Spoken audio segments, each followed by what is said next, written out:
नमस्कार। बिहार के महासंग्राम में आप सभी का स्वागत है। मैं हूं आपके साथ आरेंद्र। बिहार विधानसभा चुनाव से पहले ही बिहार में लगातार राजनीतिक सरगर्मियां गर्माती जा रही हैं। आने वाले इस चुनाव में न सिर्फ बिहार बल्कि राष्ट्रीय राजनीति के फलक पर भी बहुत कुछ दांव पे लगा है। हर चुनाव अपनी एक अलग रंगत लेकर आता है और राज्य के इस अलग अलग इलाकों का अपना एक अनोखा चरित्र भी होता है। साथ ही प्रत्येक इलाके की अपनी अपनी सामाजिक, आर्थिक, जमीनी सच्चाइयां भी होती हैं। ये बात हम इसलिए कह रहे हैं क्योंकि बिहार विधानसभा चुनाव के परिणाम आने तक डीडी न्यूज इस कार्यक्रम के माध्यम से लगातार बिहार के हर जिले का पूरा सच आप तक पहुंचाएगा। यानी बात होगी हर जिले के मुद्दों की, हर दल की रणनीति की और जनता की अपेक्षाओं की। इसी कड़ी में आज हम बात करेंगे बिहार के दो महत्वपूर्ण जिलों वैशाली और भोजपुर को सामान्यतः लोग आरा के नाम से भी जानते हैं। तो इन दो जिलों के जो जमीनी सच्चाइयां हैं उनसे आपको रूबरू कराएंगे। आखिर वहां का राजनीतिक चरित्र क्या कहता है और सामाजिक आर्थिक ताना बाना क्या कुछ कहता है। और आज इस मुद्दे पे हम बात करेंगे। इसके लिए हमारे साथ में स्टूडियो में खास मेहमान वरिष्ठ पत्रकार ज्ञानेन्द्र नाथ बर्दिनिया साहब मौजूद हैं और उसके अलावा हमारे साथ में हमारे सहयोगी ऋतु वर्मा भी जुड़ेंगी जो कि वैशाली का दौरा करके आई है, इस वक्त पटना में मौजूद हैं। हमारे साथ में पटना से एक और मेहमान भी जुड़ेंगे, वरिष्ठ पत्रकार अजय कुमार साहब भी जुड़ेंगे। इसके अलावा हमारे एक और सहयोगी विकास सिंह भी जुड़ेंगे जो कि भोजपुर या कहें आरा के बारे में हमसे बात करेंगे। इन सब लोगों से जानेंगे, हमारे सहयोगियों से, कि आखिर जमीन का सच क्या है और इसके अलावा जानेंगे कि आखिर क्या कुछ चीजें हैं। लेकिन पहले बात वैशाली की ही करते हैं। विश्व का सबसे पहला गणतंत्र जैन धर्म के 24वें तीर्थकर भगवान महावीर का जन्म स्थान है वैशाली। इस जिले में ही महात्मा बुद्ध ने अपना अंतिम उपदेश भी दिया था। ऐतिहासिक महत्व के साथ साथ आज के समय की बात करें तो वैशाली राष्ट्रीय स्तर के कई संस्थानों तथा केले, आम और लीची के उत्पादन के लिए भी जाना जाता है। देखिए इस रिपोर्ट को।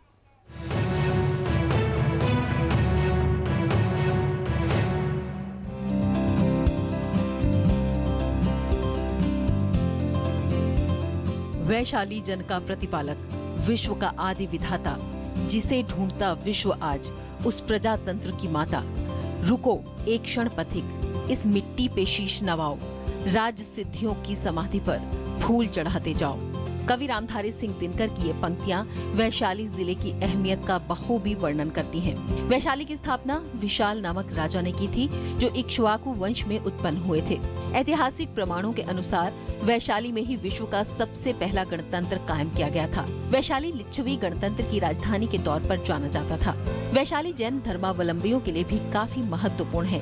यहीं पर 599 ईसा पूर्व में जैन धर्म के 24वें तीर्थंकर भगवान महावीर का जन्म हुआ था। ज्ञान प्राप्ति के 5 वर्ष बाद भगवान बुद्ध का वैशाली आगमन हुआ, जिसमें वैशाली की प्रसिद्ध नगरवधु आम्रपाली सहित 84,000 नागरिक संघ में शामिल हुए। वैशाली के समीप कोल्हुआ में महात्मा बुद्ध ने अपना अंतिम संबोधन दिया था। महात्मा बुद्ध के महापरिनिर्वाण के लगभग 100 वर्ष बाद वैशाली में दूसरे बौद्ध परिषद का आयोजन यहाँ किया गया था।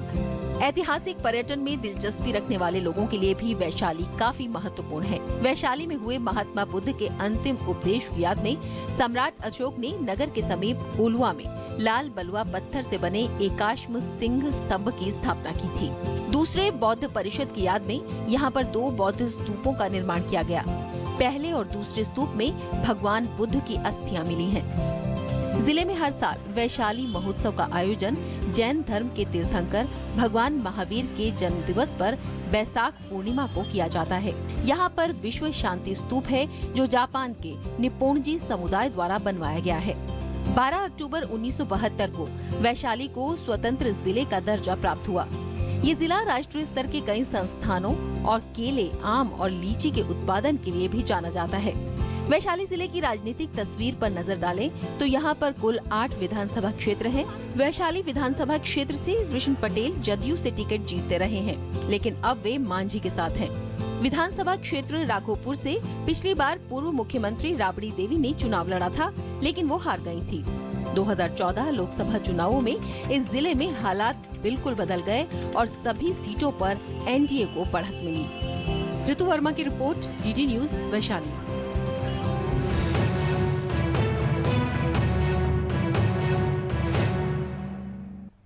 तो कह सकते हैं कि जिला जिला बिहार जिसकी हम लगातार बात कर रहे हैं उसमें वैशाली का अपना कितना एक बड़ा ऐतिहासिक महत्व है और राजनीतिक रूप से अपने आप में कितनी बड़ी एक विरासत लिए हुए वैशाली मौजूद है। ऋतु हमारी सहयोगी जिन्होंने वैशाली का दौरा किया, वहाँ के लोगों से बात की, उनसे बात करते हैं।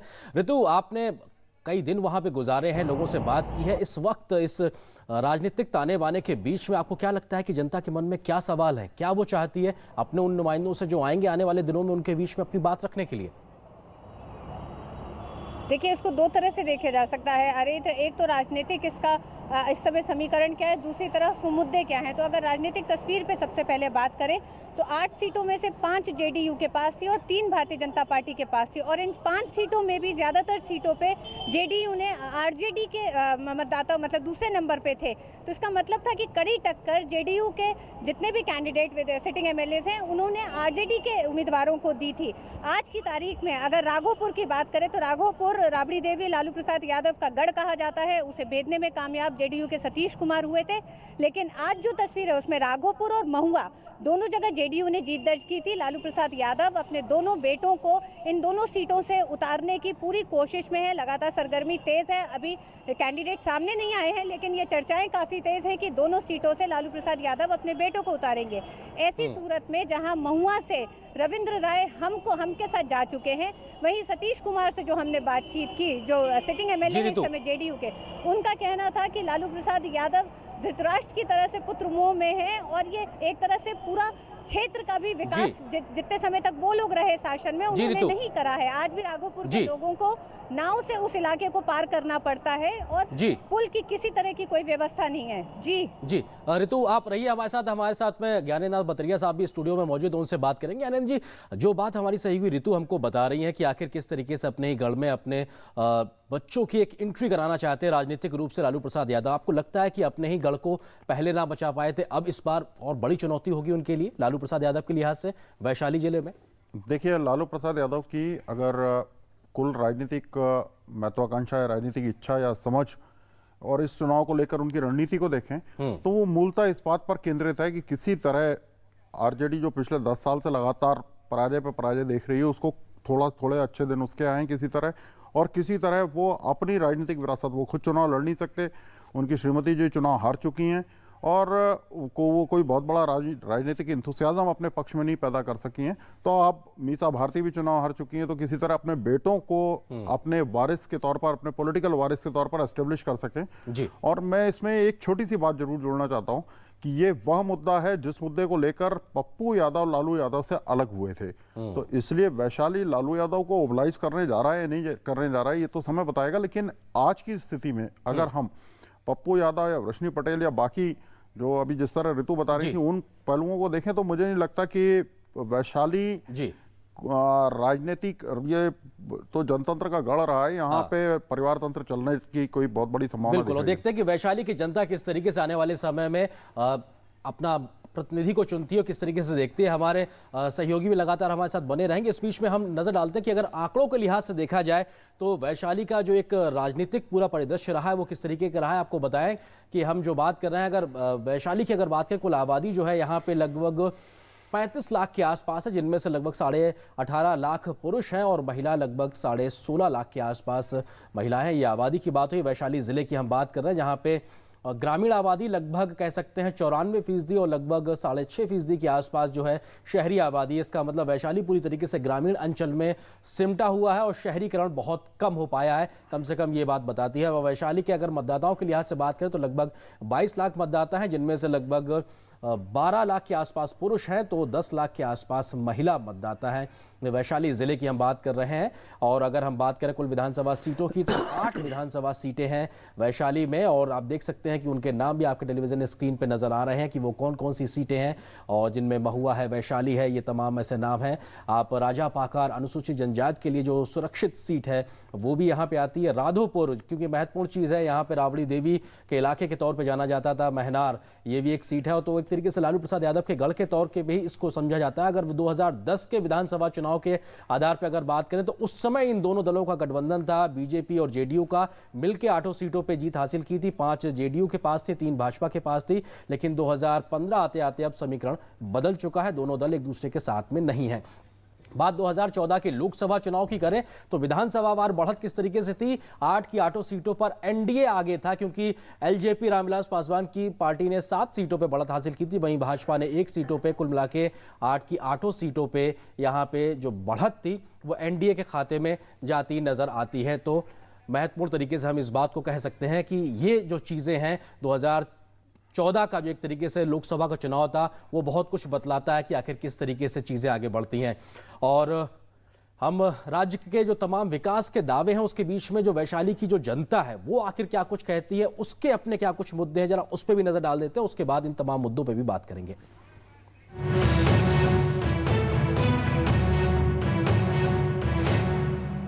बिजली समय पर नहीं आती, जो समय रहता है जैसे 8 बजे सुबह शाम में 6 बजे से 7-8 बजे तक, उस बीच में लाइन रहता ही नहीं। 8 बजे के बाद लाइन आता है, तो जब काम निपट जाता है तो लाइन आने से कोई फायदा नहीं है। रहने सहने का व्यवस्था नहीं है, रुकने का व्यवस्था नहीं है, कादो कीचड़ रहता है, गंदा रहता है। बूढ़ी माई के नज़दीक जब देव के स्थान है तो वहाँ साफ सुथरा चाहिए। वैशाली इतना फेमस चीज़ है, पूरी हिस्ट्री में है, हर जगह लोग जानते हैं, लेकिन उस तरह से डेवलप नहीं किया। और यहाँ पानी वगैरह का भी बहुत सारा किल्लत है, लोग आते हैं पानी का यानी खरीदना पड़ता है। अगर वो चाहे कि यहाँ से कोई शुद्ध जल चापाकल से लेके पी ले तो वो नहीं मिलेगा। पर्यावरण का विकास चाहिए, सफाई चाहिए, बिजली चाहिए, पानी चाहिए, और क्या चीज़ चाहिए, ये सब चीज़ चाहिए। टूरिस्ट को लाने के लिए कुछ ट्रेवलर्स भी चाहिए, बस भी चाहिए। यहाँ पर विकास माइनस में है। औसत यदि जोड़िएगा, जो आज़ादी में चाइना 49 के बाद कहाँ से कहाँ चला गया, सिंगापुर कहाँ गया, जापान कहाँ चला गया, और ये आज़ादी के बाद 100 साल पीछे चल रहा है।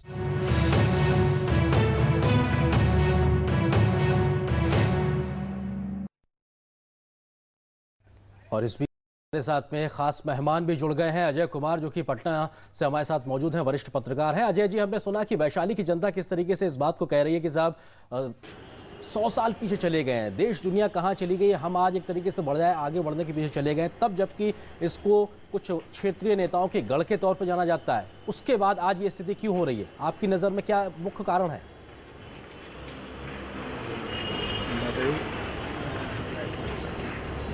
देखिए, वैशाली के साथ एक खासियत ये है कि ये इलाका जो है हमेशा दिग्गजों का इलाका रहा है राजनीतिक रूप से। ये रामविलास पासवान जी का इलाका रहा है, राबड़ी देवी जी का इलाका रहा है, लालू जी का इलाका रहा है। तो बिहार की जो राजनीतिक धुरंधर है उनका इलाका रहा है वैशाली। और इससे एक नहीं कई एक बार लालू यादव 2 बार चुनाव लड़ चुके हैं, राबड़ी देवी 2 बार चुनाव लड़ चुकी हैं। तो ये इसलिए आप ये कह सकते हैं कि यहाँ पर पॉलिटिकल रिप्रेजेंटेशन इस इलाके का लोगों का दिग्गजों के बीच में रहा है। लेकिन सबसे बड़ी बात यह है कि इसके बावजूद ये इलाका पिछड़ा रह गया है। इसकी सबसे बड़ी वजह है कि लोगों ने इससे सत्ता तो हासिल की इस इलाके से, लेकिन इसकी ज़रूरत के हिसाब से यहाँ की प्लानिंग लोगों ने नहीं की। हाँ, ये और बात है कि वैशाली और सब जिलों की तरह वो उतना इग्नोर्ड नहीं है। आप देखेंगे कि रामविलास पासवान जी के चलते यहाँ कई एक इंडस्ट्रीज भी आई। जैसे वो रसायन मंत्री थे उस समय की इंडस्ट्री आई, फिर रेलवे का डिविजनल ऑफिस बना। तो कुछ पॉलिटिकल नेताओं ने इस इलाके में कंट्रीब्यूट किया है अपने हिसाब से, लेकिन जो जरूरत है यहाँ की जरूरत ये है कि जो अपेक्षित विकास है वो एक तरीके से नहीं हो पाया। बहुत महत्वपूर्ण चीज कह रहे हैं। हम अपनी सहयोगी ऋतु के पास चलेंगे। ऋतु, हमने देखा कि 2010 के विधानसभा के चुनाव के नतीजे, उसके बाद 2014 के लोकसभा चुनाव में विधानसभा वार बढ़त में बहुत कुछ चीजें बदल गई हैं। अभी 2014 से लेकर 2015 के बीच में जो वक्त गुजरा है, यहाँ पे इस वक्त वैशाली कहाँ पे खड़ा नजर आ रहा है राजनीतिक रूप से? देखिए, वैशाली की जो 8 सीटें हैं उसमें से 5 सीटें जेडीयू के पास थी, जैसा कि हमने पहले भी बताया अरेंद्र। और इन 5 सीटों में आज की तारीख में जेडीयू आरजेडी का गठबंधन है। तो जहां आरजेडी को उन्होंने टक्कर दी है और जिस बढ़त के साथ 2014 के चुनाव में यहां से सांसद चुने गए हैं भारतीय जनता पार्टी के, वो साफ दिखाता। और तमाम सीटों पे बढ़त एनडीए को हासिल थी 2014 में। तो सीधा सीधा ये कह सकते हैं कि गणतंत्र की आदि भूमि पर एक बार फिर आमने सामने की टक्कर है, महागठबंधन की टक्कर टक्कर होगी एनडीए के साथ, और इसमें सबसे बड़ी जो एक तरह से कह सकते हैं खोने का डर जो होगा वो जेडीयू के पास होगा, क्योंकि जेडीयू ने जिस तरह से 2010 में भारतीय जनता पार्टी के साथ गठबंधन के साथ यहाँ पर 5 सीटों के साथ जीत दर्ज की थी, अब उस पे उनकी अब साझेदारी जो है आरजेडी के साथ है। और मुझे नहीं लगता कि जो इस समय जो राजनीतिक समीकरण सामने आ रहे हैं और दावेदारी सामने पेश की जा रही है, चाहे वो लालू प्रसाद यादव की हो, कि उनकी राजनीतिक विरासत लगभग अब हाशिए पे पड़ी है। उनके पास यही एक तरह से एक मौका है जिस पे वो अपने दोनों बेटों को चुनाव में उतारकर कहीं ना कहीं अपनी उस राजनीतिक जमीन को समेटना और बचाना चाहते हैं, जिसको बचाने की कोशिश उन्होंने 2014 के चुनाव में भी लोकसभा में करी, और राबड़ी देवी की हार और मीसा भारती की हार ने उस जमीन को पूरी तरह से उनके पैर के नीचे से खिसका दिया था। बिल्कुल, और देखते हैं कि 2014 के बाद 2015 में वो चीज़ कैसे आगे बढ़ती है। ज्ञानेंद्र जी, ये जो बात हम देखने को मिल रही कि साहब जेडीयू और आरजेडी जब अभी कुछ समय पहले एक दूसरे के खिलाफ जमीन पे लड़ते नजर आते थे, कम से कम राजनीतिक रूप से भी कहा जाए या अन्य तरीके से भी, अब ये दोस्ती कैसे जमीन पर उतर पाएगी? नेता लोग तो मिल गए ऊपर, क्या कार्यकर्ता मिल पाएंगे? देखिए, एक बहुत बड़ा सवाल अभी जो ऋतु की बात से आता है, जिन सीटों पर जेडीयू जीता वहाँ नंबर 2 पे आरजेडी रही, और उन्होंने काफ़ी टफ फाइट भी दी आरजेडी ने। जेडीयू को जो वोट मिले वो आरजेडी से विरोध के नाम पर मिले, और इसी तरह आरजेडी को जो वोट मिले वो सामाजिक और राजनीतिक तौर पर जेडीयू बीजेपी के विरोध में मिले। अब ये दोनों पार्टियां एक साथ आती हैं तो वो सामाजिक इक्वेशंस को अगर सोचें और सारे वोट सामाजिक इक्वेशंस के आधार पर पड़ते हों, तब तो अर्थमेटिक्स के हिसाब से बड़ी अजीब स्थिति हो जाती है। लेकिन राजनीतिक तौर पर ये एक बहुत ही इररेलेवेंट टाइप की स्थिति बनती है कि जिसने कल आपके विरोध में वोट दिया था, आज आप उसके पक्ष में उसी व्यक्ति से वोट की उम्मीद करें। एक बात। दूसरा, जो इक्वेशन पिछले इलेक्शन में दिखी थी कि 5 सीटें जेडीयू के पास थी, 3 सीटें बीजेपी के पास थी, उन 5 में से 2 लोग अब जेडीयू छोड़ चुके हैं और एनडीए के साथ आ चुके हैं, और ये एक बड़ा स्विंग वहां पर कम से कम नेताओं के स्तर पर देखा जा सकता है। बिल्कुल, देखते हैं ये जो स्विंग है इस तरीके से आने वाले समय में यहाँ वैशाली के लिहाज से कम कैसे चीजें आगे निकल के आएंगी हम देखेंगे। और वैशाली के बाद आज हमने 2 जिलों की बात करने की बात की, दूसरा जिला है भोजपुर। अब हम बात भोजपुर की करेंगे, जिसे लोग सामान्य रूप से आरा के नाम से भी जानते हैं। आज़ादी के आंदोलन के महानायक बाबू कुंवर सिंह की धरती है भोजपुर, जिन्होंने 1857 की जो महान क्रांति हुई थी उसमें योगदान दिया था। और किस तरीके से इस पूरे भोजपुर का एक योगदान रहा है, यहाँ की एक सियासत रही है, एक विरासत रही है, आइए डालते इस रिपोर्ट पे एक नजर।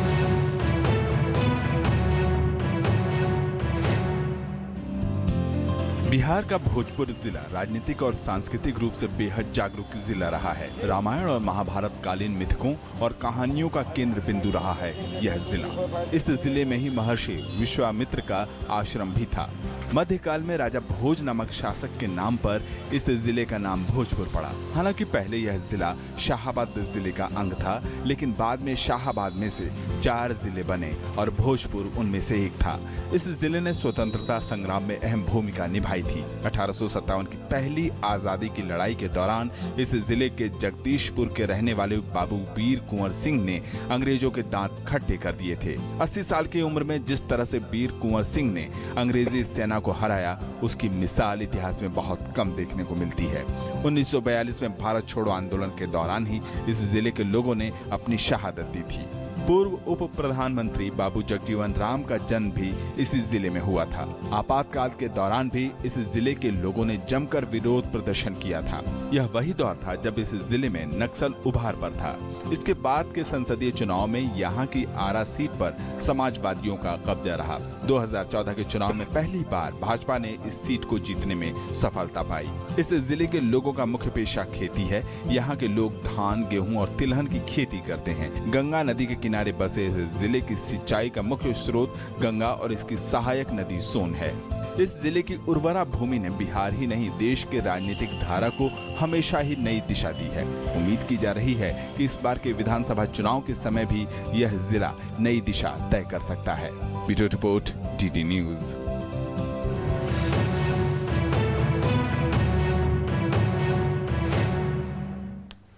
और देखते हैं कि आंकड़ों की नज़र में भोजपुर की आखिर तस्वीर क्या है। देखते हैं आंकड़े क्या कुछ तस्वीर बयां करते हैं। हम अगर बात करें भोजपुर के लिहाज से, जो कि एक महत्वपूर्ण ज़िला है बिहार का, उसमें अगर हम देखें तो कुल आबादी के लिहाज से तो लगभग 27 लाख आबादी है, और जिनमें 14 लाख पुरुष हैं तो करीबन 13 लाख महिलाएँ हैं, और जो कुल भोजपुर की आबादी का एक 27 लाख 28 हज़ार पूरा हिस्सा है।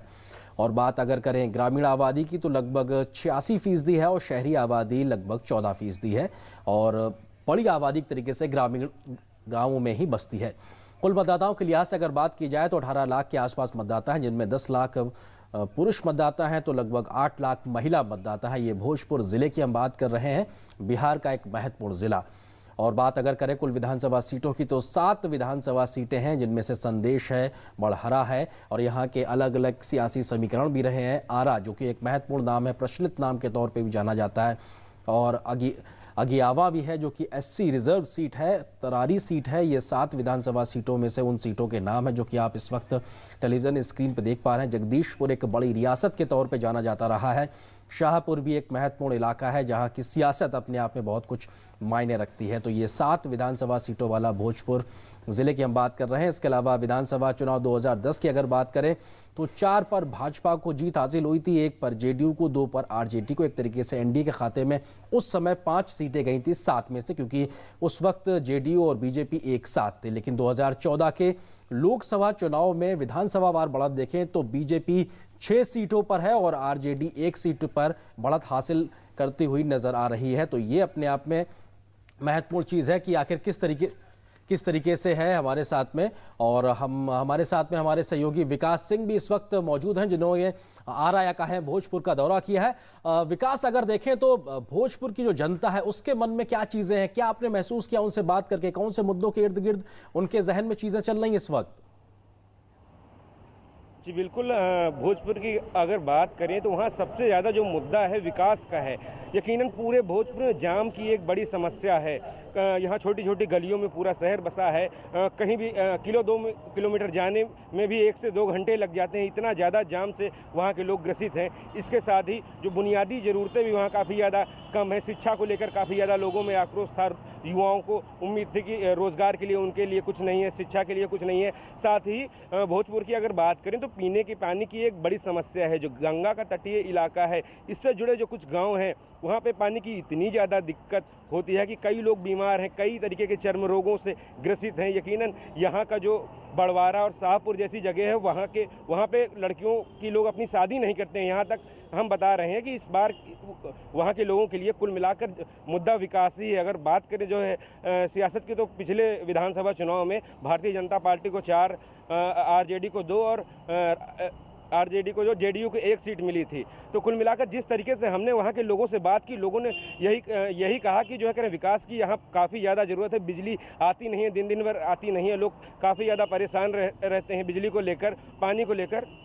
खास मेहमान अजय कुमार जी मौजूद हैं, उनसे बात कर लेते हैं। अजय जी, जिस महागठबंधन की बात लगातार बड़े स्तर पे इस बिहार चुनाव को लेकर होती रही और चुनाव से पहले ये बहुत कुछ कोशिश की गई है, वो महागठबंधन समाजवादी पार्टी का जो कदम रहा या NCP का जो कदम रहा, उसको लेकर अभी किस प्रकार का एक मैसेज कम से कम बिहार की जनता के बीच में, क्या कुछ चीजें सुगबुगाहट वहां पर राजनीतिक गलियारों में?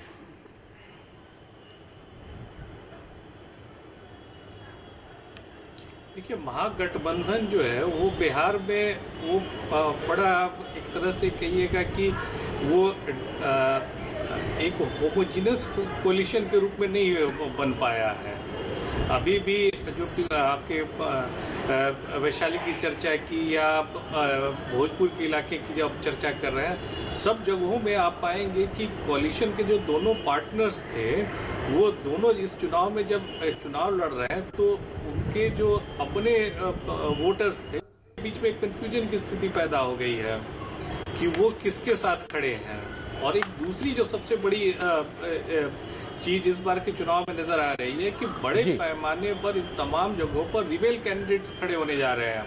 क्योंकि आप देखेंगे कि जैसे ही JDU जिन जगहों पर चुनाव जीता है तो नंबर 2 पर वहाँ RJD थी मोस्ट ऑफ द जगहों पर। जहाँ पर RJD ने चुनाव जीता है तो कई जगहों पर JDU उनके नंबर 2 के रनर्स अप थे। तो उस परिस्थिति में उनका विरोधी वहाँ पर एक रिबेल कैंडिडेट के रूप में उनके खड़े होने की संभावना बढ़ गई है। बिल्कुल, वो एक संभावना ऐसी कि नए प्रकार के समीकरण भी कहीं ना कहीं एक बनते नजर आ रहे हैं। अजय जी, आप रहिएगा हमारे साथ में, लेकिन इस बीच में सुन लेते हैं कि आखिर भोजपुर जिसका जिक्र हम लगातार कर रहे हैं, आरा की हम जो बात कर रहे हैं, वहाँ की जनता के मुद्दे क्या है, वो क्या कुछ कहती, जरा सुनिए।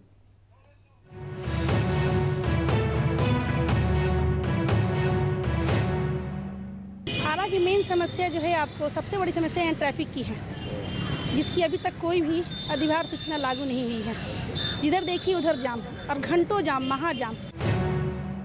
जाम का तो दिक्कत, बिजली का भी दिक्कत है, ये है ऑनलाइन को भी आता है, कभी रात में तो और नहीं रहता है। बिजली सबसे बड़ी समस्या है आरा के लिए। बिजली, रोड, पानी वगैरह ये सब चीज़ मुख्य मुद्दा यही था। सबसे बड़ी समस्या है यहाँ पे शौचालय नहीं है। कोई भी आता है कि खुले शौच में जाता है। यहाँ पर किसी यात्री के लिए रात में कोई जाने की जगह गाड़ी नहीं मिलती है। यहाँ नाली भी नहीं है, नहीं बाथरूम है, नहीं लेट्रिन है, नहीं पानी की बहुत दिक्कत यहाँ पर समस्या है। सबसे बड़ी चीज़ ये है कि यहाँ का एजुकेशन बिल्कुल चौपट है। बच्चों को बुलाया जाता है स्कूल में केवल खिचड़ी देने के लिए, नहीं कि पढ़ाने के लिए। यहाँ कुछ पढ़ाई अच्छा नहीं है। हम लोग के लिए ये सुरक्षा भी अच्छा नहीं है। हम लोग रात को नहीं निकल सकते यहाँ पे। सबसे खराब स्थिति शिक्षा का है। शिक्षा स्वास्थ्य में यहाँ का कोई नहीं।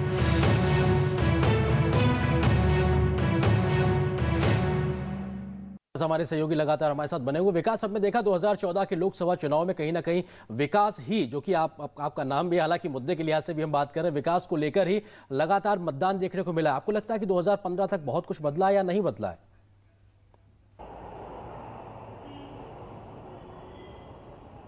विकास, आप मुझे सुन पा रहे हैं? जी, एक बार आप सवाल दोहराएं। जी, मैं आपसे ये पूछ रहा था, 2014 के लोकसभा चुनाव में हमने देखा कि विकास ही मुद्दा था। अभी बामुश्किल 1-1.25 साल का वक्त गुजरा है। क्या जो विकास की आस है अभी भी वो जनता में बदस्तूर कायम है या कुछ बदलाव आपको देखने को मिला जमीन पे? जी बिल्कुल आरेंद्र, अगर बात करें तो वहाँ की जनता का यही मानना है कि यहाँ की सरकार ने, बिहार की सरकार ने पिछले 5 सालों में वहाँ कुछ नहीं किया ऐसा जिससे वहाँ के डेवलपमेंट में कोई बढ़ोतरी हो सके। इसलिए अभी कुल मिलाकर जनता इसी इंतजार में बैठी है कि कब उसके दिन सुधरेंगे, कब बदलाव आएगा और उनके जीवन स्तर में सुधार होगा। तो इस बार यकीनन भोजपुर आरा की जनता का विकास ही सबसे बड़ा मुद्दा होगा वहाँ पे। और कुल मिलाकर कहीं ना कहीं जिस तरीके से पिछले 25 सालों से जिन लोगों की सरकार रही है, आज सवाल तो उन्हीं से पूछे जाएंगे।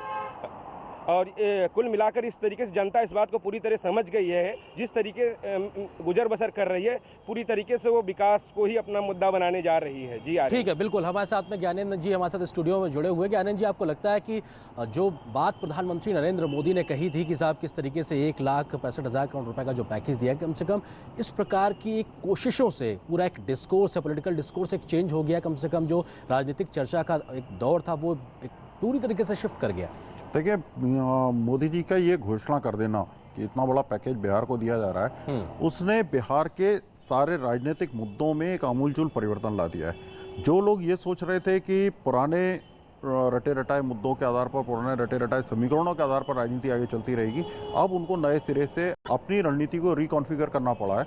और एक बात विशेष तौर पर जो बिहार के चुनावों को बहुत बड़े पैमाने पर प्रभावित करेगी, वो जो मिशन गंगा, नमामि गंगे जो मिशन है, गंगा के जो स्वच्छ करने का और गंगा को सुधारने संवारने का जो मिशन है, वो बिहार के चुनावों के लिए एक बड़ा मुद्दा बन के सामने आ सकता है। जैसा अभी हमने वॉक्स पॉप में देखा, लोगों की राय में देखा, क्योंकि गंगा को भी जीवन दायिनी कहा गया और वो उस इलाके से होकर गुजरती है। इसमें कोई दो राय नहीं कि बहुत कुछ चीज़ें हैं जो आने वाले समय में चीज़ें तय करेंगी आखिर बिहार का जो एक जनादेश होगा वो किस तरह से निकल के आएगा। आप दोनों मेहमानों का बहुत शुक्रिया, हमारे दोनों सहयोगी ऋतु और विकास हमारे साथ जुड़ते, आप दोनों का बहुत शुक्रिया। तो आज बिहार के महासंग्राम में आज बस इतना ही, लेकिन लगातार हमारी कोशिश होगी कि जब तक ये चुनाव खत्म नहीं होते और अंतिम फैसला नहीं आ जाता कि हम इस कार्यक्रम के माध्यम से लगातार आपको ये जानकारी देते रहें कि आखिर किस प्रकार का एक राजनीतिक हलचल पूरे बिहार में देखने को मिल रही है। आज के इस कार्यक्रम में इतना ही। पूरी टीम को दीजिए इजाजत। नमस्कार।